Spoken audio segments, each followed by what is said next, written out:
King. Before I call the member to King, I do remind members that this is the member's first speech, and accordingly I would ask members to please extend the traditional courtesies to the member. The member for King. Thank you. I would like to thank His Excellency the Governor for his excellent speech. Thank you. It was heartening to hear you have such confidence in our new government and heartening to hear you restate the priorities of this new Liberal government.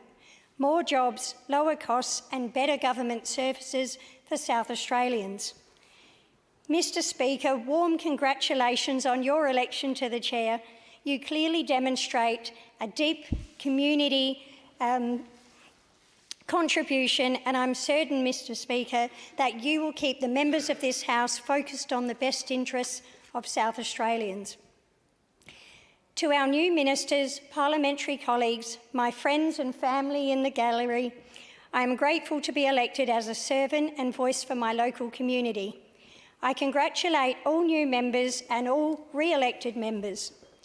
It is evident to me that the recent election was won through hard work by the Liberal Party candidates and staff and by the candidates' commitment to engage and listen to the people of South Australia.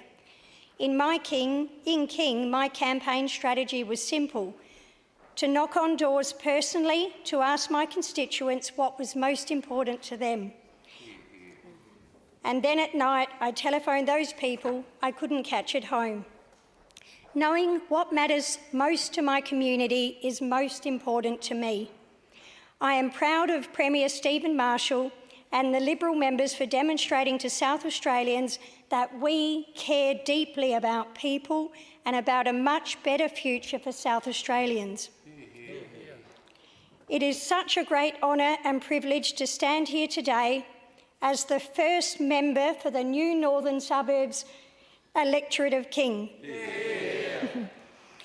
I pledge my commitment to my community to serve tirelessly and be a strong advocate for the people who live in King, no matter how they cast their vote in the March 2018 election.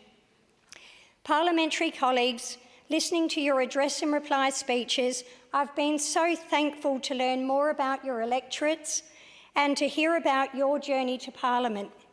Our journeys to this House have certainly been very different, and that will be our strength, as it will help us to better represent the diverse communities we serve. My community told me they want us to be respectful leaders in our community, and in this House they want us to find common ground and keep focused on what is good for South Australia. This is real leadership. Mr Speaker, I would like to take the opportunity to inform my colleagues and the electors of King who may read or listen to my speech about what I've learnt about the electorate of King. King is a new seat created by the redistribution in 2016 and was contested for the first time at the 2018 state election. King has over 27,000 electors. Many times during my door knocking, people looked surprised when I said I was the Liberal candidate for King. Many people had not heard they were living in King. I will be mindful in the future of the importance of communicating any electorate boundary changes to those impacted in my community. Many times during the 10 months of door knocking, I repeated the suburbs of the electorate of King and restated my view that King is the most beautiful electorate.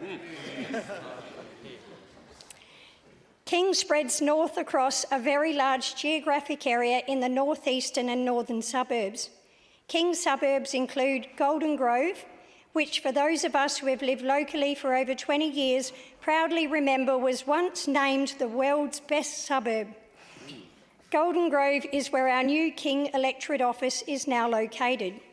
Also, King includes Greenwith, Salisbury Heights, part of Salisbury East, Salisbury Park, Hillbank, One Tree Hill, Yullaberry, Yadalunga, Bibbaringa, Gould Creek and part of Surrey Downs.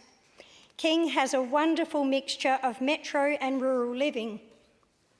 When my husband, son and I first started letterboxing in rural King, my husband and son were so taken by the rural countryside, the paddocks full of sheep and kangaroos, they soon started talking of moving to the country, which is actually only 15 minutes drive from our house in Golden Grove. In autumn, many streets in King have stunning green, red and golden leaves on the beautiful tree-lined streets. King has oodles of natural habitat such as Cobbler Creek Recreation Park, Parawira Conservation Park and the Little Para Reservoir. King also has sensational wineries, rambling creeks and rolling hills. And we're lucky to have many large popular recreational grounds such as the Carisbrook Park at Salisbury Park, Kites and Kestrel's Adventure Playground at Salisbury East, Joe Gapper Park at Hillbank, Tilly Reserve at Surrey Downs and Golden Fields at Golden Grove. King also has the most welcoming community. For example, while campaigning, I was invited by a lovely group of ladies that I met at the Old Spot Farmers Markets to join a walking group called the Walkie Talkies. These locals from across King meet each Sunday morning at the One Tree Hill General Diner at 8 a.m. and set off around different parts of the beautiful landscape of King. When we return, we have a coffee, we say hello to the locals who are heading in to the diner to pick up their Sunday papers and grab a bag of the most delicious, freshly baked rolls you'll ever try. And there are so many wonderful community volunteers and volunteer groups in King. I'm a member of the Golden Grove Lions Club, whose ethics I appreciate as they very much match my own values. Each meeting we read out and remind members of the ethics. An excerpt which particularly resonates with me is, always to bear in mind my obligations as a citizen to my nation, my state and my community, to aid others by giving my sympathy to those in distress, my aid to the weak and my substance to the needy, to be careful with my criticism and liberal with my praise, to build up and not destroy. In addition, I attend the Para District Zonta events where a small but passionate group of women dedicate their time and resources to the advancement of women. At their recent handover meeting, an example of their good work was they handed over 29 handmade quilts to the Northern Domestic Violence Centre.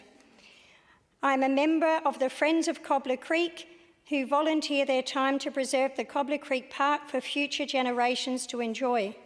We have so many community-focused individuals and groups who invest their time in our community.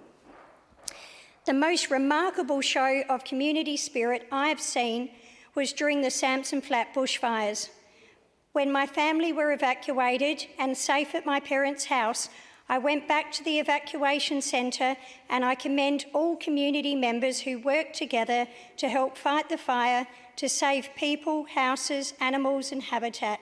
I thank the local community and businesses for their generosity, and I thank everyone who's helped in the recovery efforts.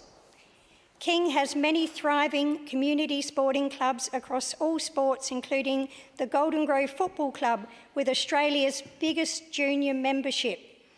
Each club president I've met talks about their club's role in connecting our community members together, and they see their role as a community service.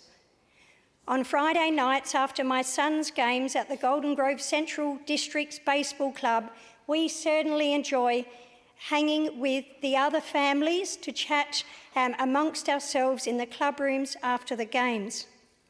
Not all clubs in King have these facilities today to bring people together, and this is certainly an opportunity for us to help connect more community members and enhance our sense of community.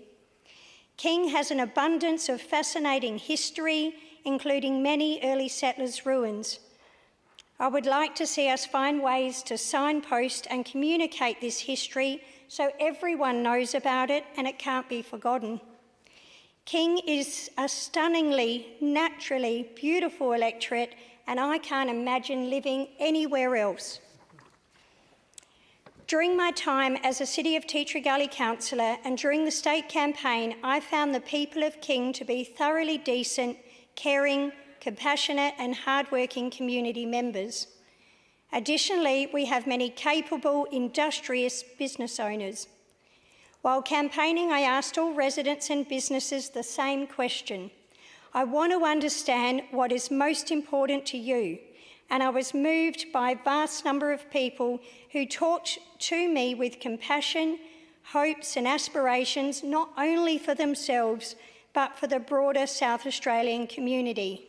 So many people told me what they most wanted to see was more jobs for young people in South Australia. So many people told me they wanted a government who really listened and would truly care for and protect our most vulnerable community members. So many people told me they wanted fairer and tougher justice system and penalties. And many people asked that we find more ways to help our younger generation to attain home ownership. Caring health professionals living in King invited me into their homes and spent considerable time explaining the vast challenges of our current health system. These health professionals told me their ideas to improve our SA health services at our local Lyell McEwin and Modbury Hospital. I recorded these ideas and I've passed these ideas and their experiences on to our Health Minister. Likewise, people waiting for elective surgery expressed their frustration to me for how long they've been waiting. A man at Hillbank told me he's been waiting 6 years for an eye operation, another lady 5 years for a hip operation. These pensioners cannot afford private health care to speed up their operations. These waits are preventing these community members from living their best life possible.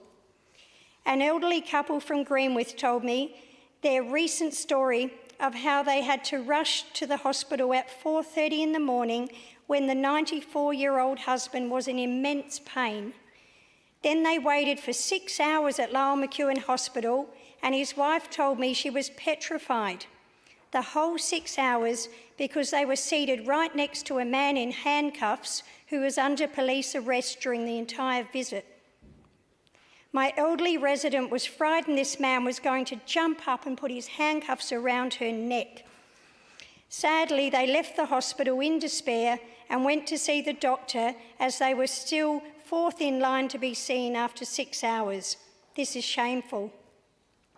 I am grateful people in King were open and honest with me about their frustrations, often starting a conversation with, "Oh, you don't want to hear what I have to say?" And I said, "Yes, I do. That's exactly why I'm here." People told me they wanted the South Australian government to stop wasting public funds. They wanted greater transparency and increased accountability from our government.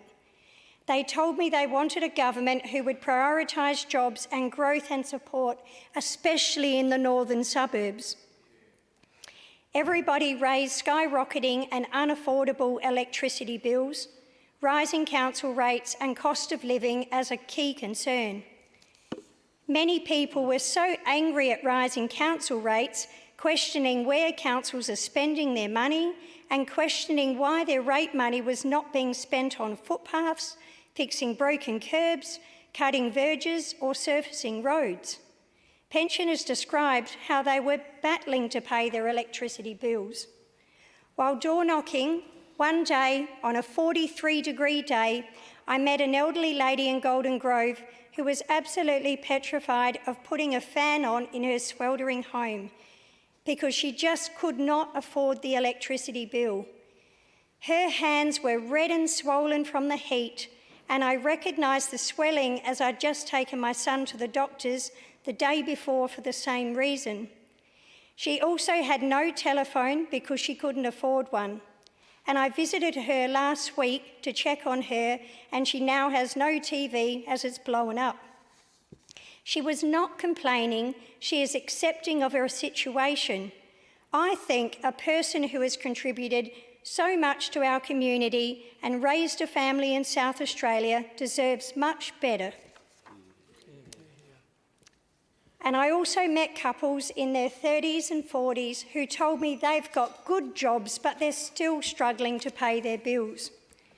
A school principal of an independent school told me they're having more parents withdraw students and more parents asking for fee repayment plans because of the struggling cost of living. Cost of living pressures in SA are impacting parents' choice of education for their children. Furthermore, the shift of students from independent schools to public schools could impact the capacity and effectiveness of our public schools. As a governing council member of the Golden Grove Primary School, I've witnessed this shift year on year in the past 3 years. Sadly, I met local King residents who had also sold their home because they had to move interstate to find jobs. I have a friend in King who's moved interstate to get work, and she's had to leave her teenage children behind with their father so as not to disrupt their lives. And people told me crime was an issue. I met people who had sold their homes because of reoccurring episodes of break-ins in their street. I gave out lots of neighbourhood watch bin stickers, and I've just received another box for my electorate office to give out to anxious residents. I regularly attend the neighbourhood watch meetings. I've monitored and communicated my concern over diminishing hours at police stations across the northern suburbs, whilst observing worrying trends in crime in my local area. I met countless small business owners who shared their frustration at rising costs, outdated regulation, and unnecessary red tape. Business owners asked for lower costs, modern solutions and support. And parents of children with disabilities ask for more support so that their children can also live the best life possible in the future. And sadly, I came across people living in fear in our community. One day while door knocking, I approached a middle-aged woman in King in her very neat front garden. She was under a beautiful tree pruning when I introduced myself, and she said to me, "My husband thinks he controls me. He doesn't really, does he? We women do matter, don't we?" I said to her, "You matter very much to me." I asked what her husband does, and she said he was a police officer. I gave her my card, and I told her I was running for this election because I want to help her, and I offered my support to her. I was speaking to another woman at her front door when a male voice aggressively yelled out from inside the house, "She doesn't want to talk to you," and the door slammed so loudly and violently shut that it shook the porch. In the past 12 months, I've met 3 different parents who told me their children had been sexually abused by other children while attending my local schools. Each of these parents felt that their child's school had not adequately handled the incident. I gave each of these parents the Department for Education policy document for managing allegations of sexual misconduct in SA education and care settings. I wanted to ensure these parents were empowered with the information on the support they should be given and the process the department should follow in these heartbreaking situations. In another lovely street of well-kept gardens with rows of bright, colourful roses, I met a young mother who told me that 2 of her 4 children were fathered by her brother. She told me how her parents had covered up the abuse. She told me her brother is now a married man, a father, and a community leader. Another young father was in his garden and told me he wanted tougher penalties for child sexual abuse. And then he confided in me that he too is an adult survivor of child sexual abuse. A severe lack of mental health services and support was also raised so many times. I met parents, police officers and nurses who all told me we desperately need more mental health service support in the northern suburbs. A nurse told me mental health patients have hung themselves in one of our local hospitals while waiting for help. One mother told me her family is on constant watch to stop their daughter committing suicide, and she is mortified that there is not adequate service support for struggling 16-year-olds in our community today. This mum needs to take all sharp instruments from their house to work every day. Her daughter is receiving texts from peers telling her to kill herself, and she's not going to school. Last week, a mother of a 15-year-old who had been raped at a party told me how hard they had struggled to find her daughter appropriate counselling and care because she was under 16. On a couple of other occasions, after listening to these upsetting stories from my constituents, I cried when I left their home, and I was just unable to knock on the next door. On these occasions, when I sat in my car collecting myself, I thanked my husband for taking my call and listening and reminding me that these stories were the reason we were fighting for a change of local representation and of state government. As Liberals, we believe good governments care for and support those who need help to get back on their feet and live the best life possible. I will work tirelessly with my colleagues to improve services for our community. I thank people in King for these open, honest discussions and for speaking up to me. I'm inspired by your strength, bravery, and your hope for a better and a safer South Australia. I've been thankful that so many King residents are coming to see me for help since the election. Every time someone asks for help, this warms my heart with the opportunity to help people living in King. So how did I end up here in the House of Assembly? I was born in Australia and I grew up in the northern suburbs and I attended great public schools. My late grandparents worked on wharfs and in factories. My mum and dad are in the gallery today and they are extremely hardworking. My dad is a skilled fitter and turner and a workaholic who finished up recently at Holden's, and even though he is 69, he has no plans to retire. And likewise, I do not remember a time when my mum wasn't working throughout my childhood. She only recently retired from the South Australian Police Force. Working hard and providing for our families is in our DNA. My mum has always spoken her mind, a trait I think that has rubbed off on me. My mum and dad have just celebrated their 50th wedding anniversary, and I thank the member for Port Adelaide for sending them her congratulations. Throughout my childhood, my parents always worked hard, gave generously, and volunteered to several sporting organisations for which they are now lifetime members. Growing up, my parents took my friends into our home when, for various reasons, they had no place to go. My childhood memories include being given all the toys I asked for as a child. I was adventuresome, I raced go-karts, I owned 3 trail bikes, which I used to ride around the fields in Golden Grove before the development. The next part of my childhood I will share is not as pleasant for you or my family to hear, but it's so common in our community, which is why I believe it's important to share. It's also one of the key reasons I've chosen this path and have a fire in my belly for change. I am cautious and mindful as I share this with you, as I know it's not the done thing for any family to air their dirty laundry. I mean no disrespect to my parents, who I love so dearly.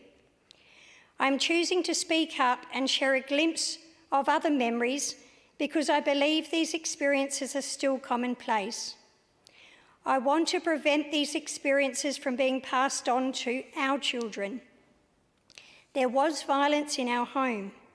I have vivid memories of hugging my little brother in the bathroom as my parents fought. My memories include relatives drinking too much and fighting at family gatherings. I remember having to run next door to get our neighbours to stop violence in our home. And I remember being sexually abused as a small girl by a close relative. I apologise for making you feel uncomfortable, but for you this discomfort may only be for a moment. For me and many abused children and children growing up in violence, we will probably feel uncomfortable forever. I startle easily and often jump as people approach, and in professional settings you may notice me trying to laugh this off. Notwithstanding these childhood experiences today, I could not love my parents more. My mum is my best friend and my confidant. My mum and dad have always provided for us, and my parents are my biggest helpers and supporters. My son loves staying at their house. On March 18th, while my husband and I drove out to the far southern suburbs to pick up my son from relatives who looked after him during the final frenetic stage of the state campaign, my parents were out all day taking down my posters. I believe my parents did the best they could with the skills they had at that point in time. We have in our community cycles of abuse. I'm telling my story today because I wish to be part of a change which creates cycles of opportunity. I'm thankful for my struggle because without it, I would not have found my purpose and my strength. I'm an advocate for children achieving success because of a safe, healthy childhood. Because my parents have always worked so hard, I followed in their footsteps and studied extremely hard at school and university. I completed 2 university degrees, a diploma in marketing, international accreditation in change management, and I forged a successful career in banking and energy industries, and I've served on boards, all while raising a family. I commenced my career in accounting and then commercial banking, and I moved on to business re-engineering projects focused on delivering large-scale efficiency outcomes. I proactively sought out mentors and said yes to all new opportunities which grew my skills and experience. I led and delivered change which was customer and people-centric.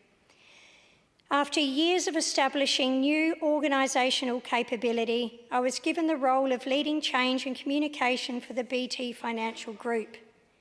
Simultaneously at Westpac, who are a leader in diversity initiatives, I became passionate about initiatives focused on advancing workplace outcomes for all employees, particularly for women and employees with carers' obligations.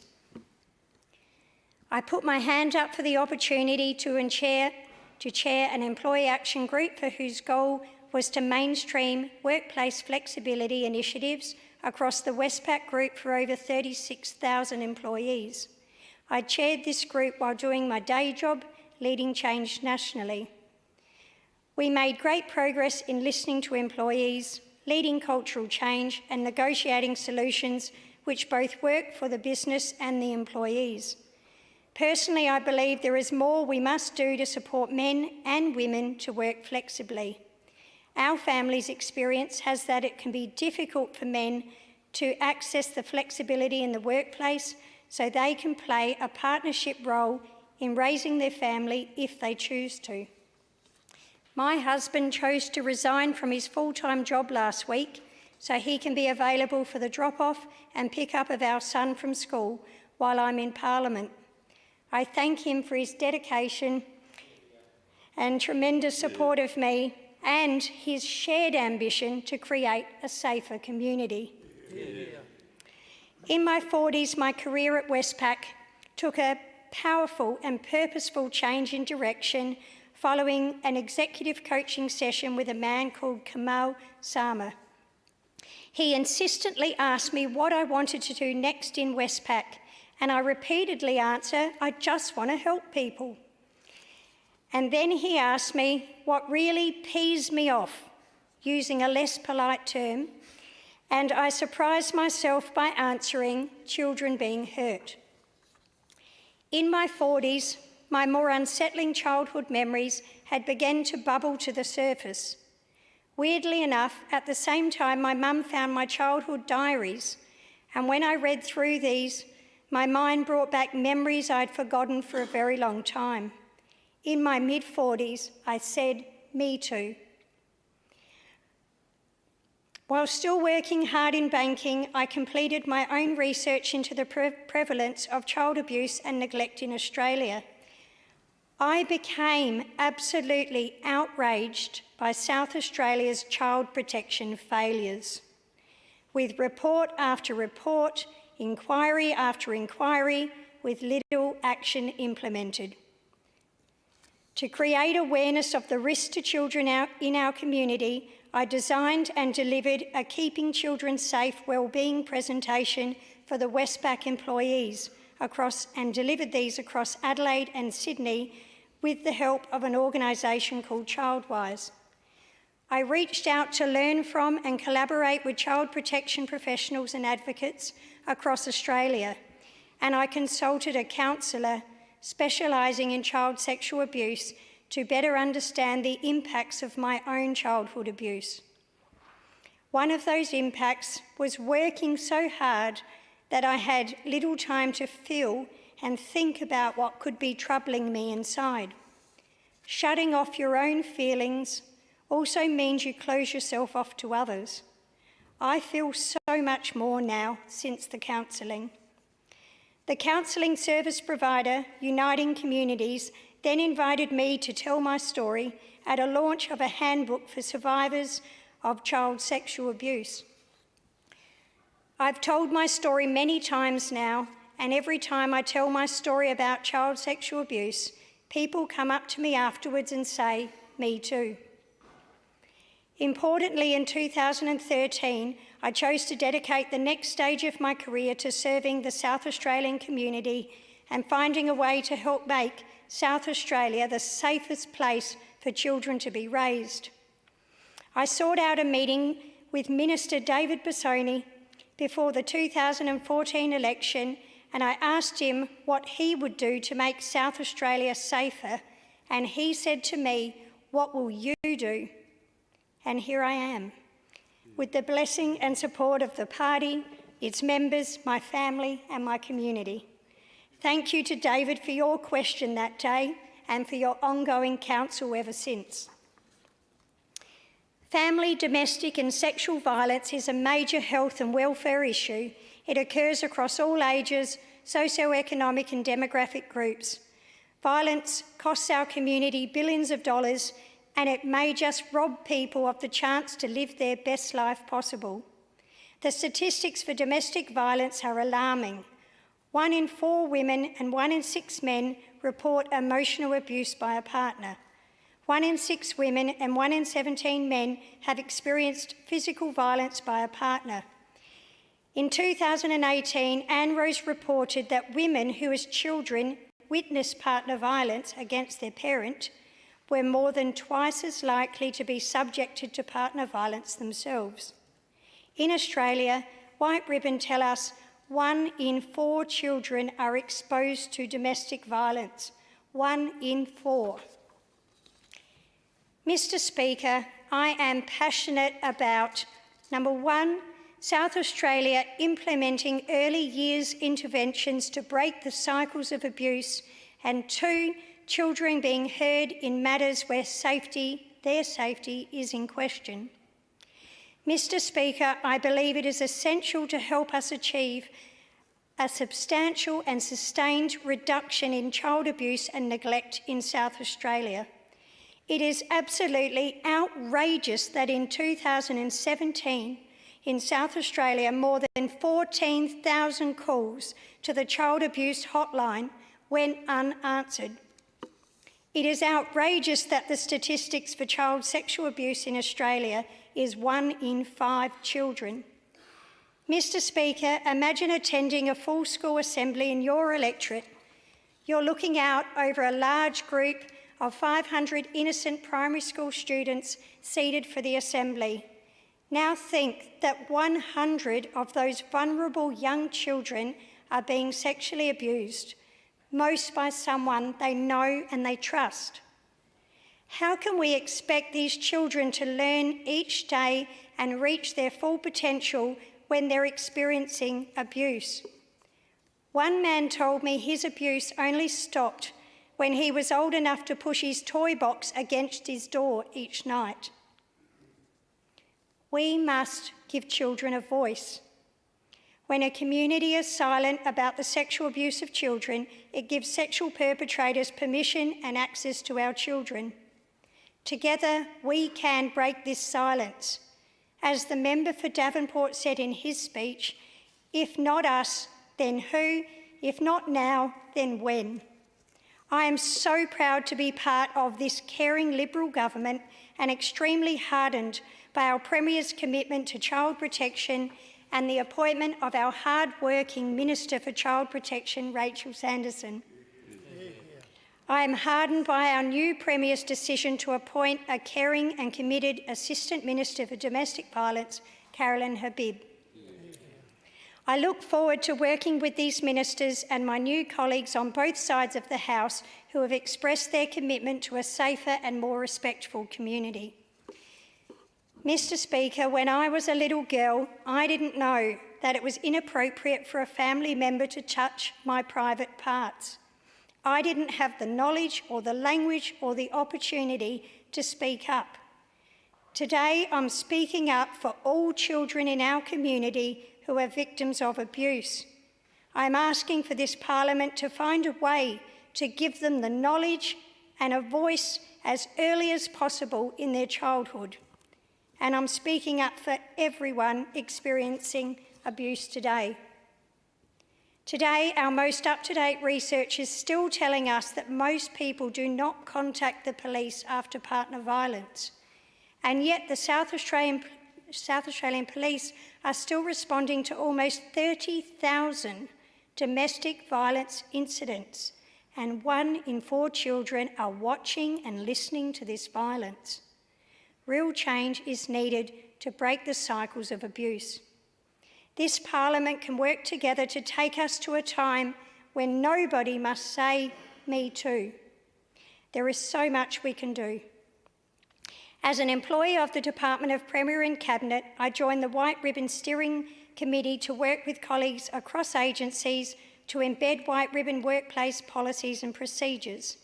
When we communicated to our staff that we wanted to help victims to speak up, people began to ask for help.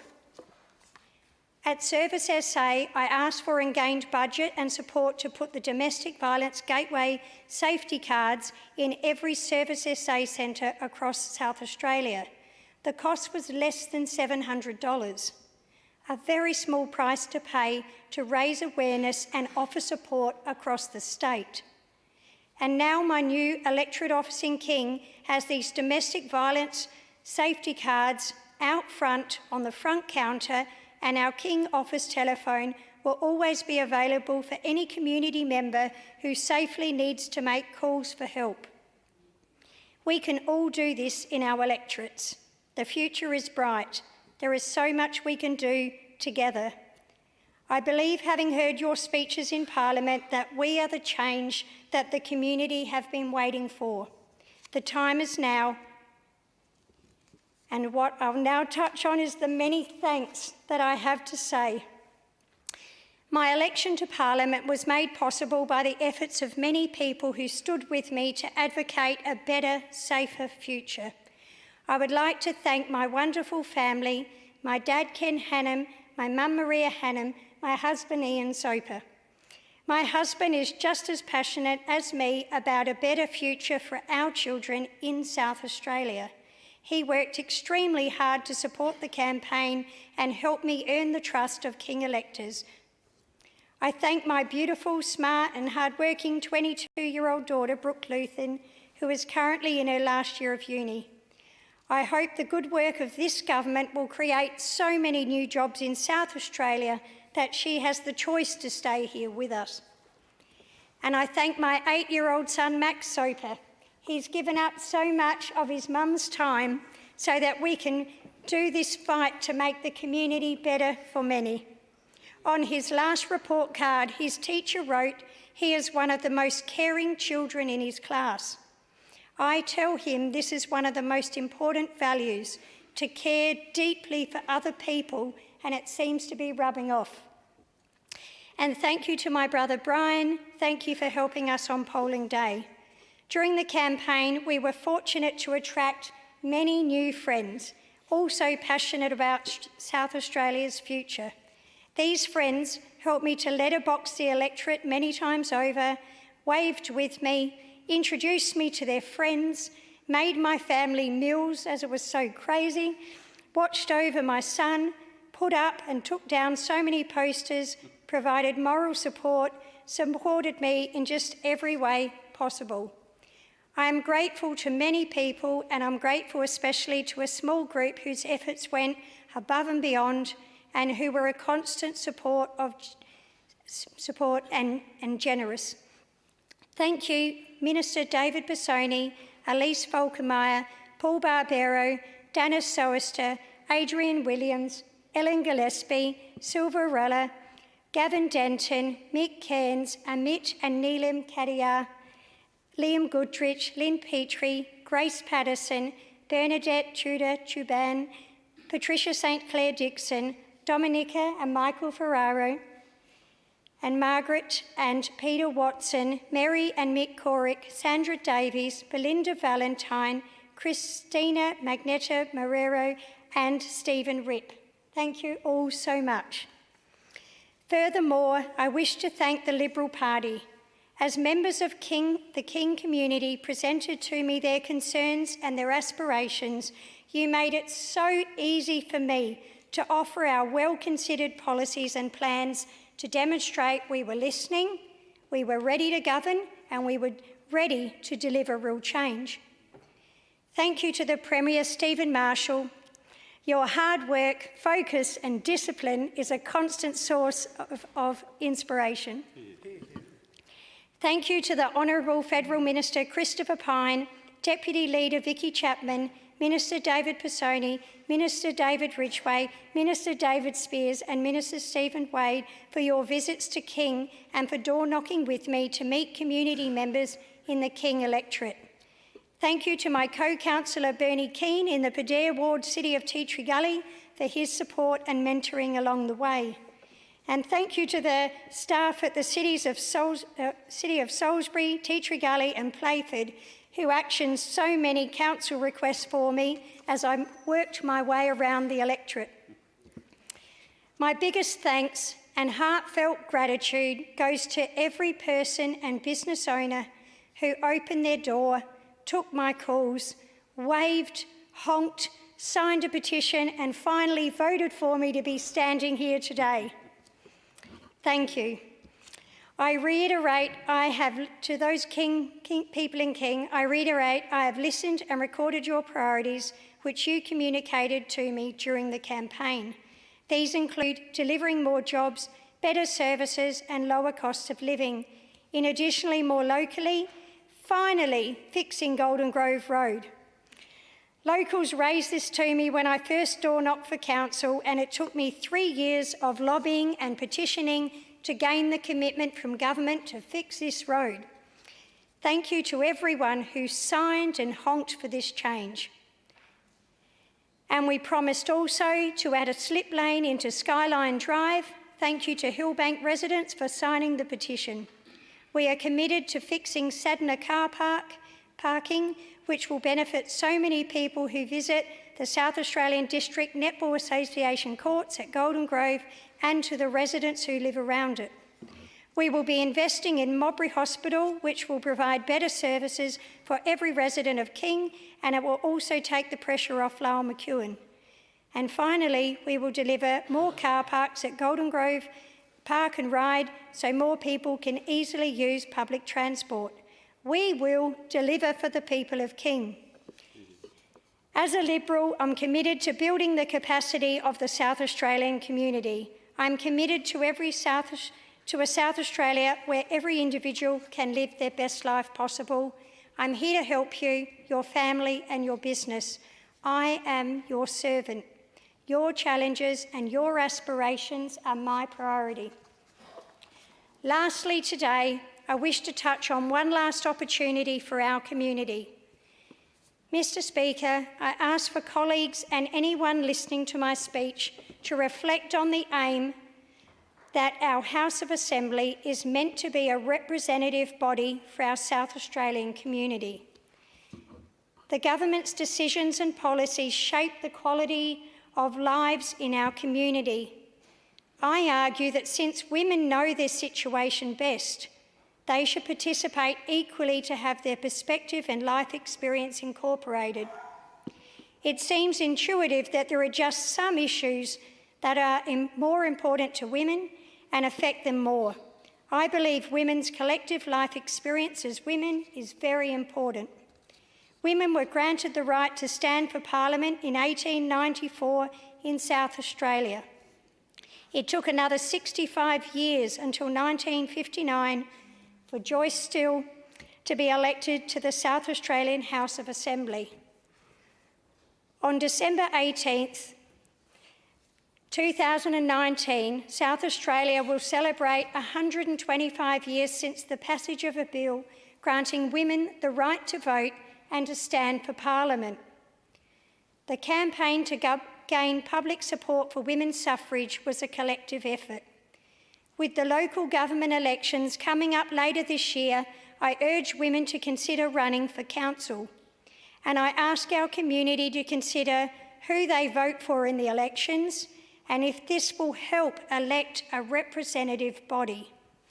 When I was elected to local government in 2014, I said to another elected member that had been there for a very long time that I thought the 15% female representation at our council was too low. I said I would like to encourage more women to run in 2018, and the elected member replied to me, "Don't let the boys know you're trying to take their jobs away." "Deeds, not words," said Emmeline Pankhurst. "It is my position, it's time for change." Mr Speaker, thank you for this opportunity to speak, and thank you to the people in King for the opportunity to serve.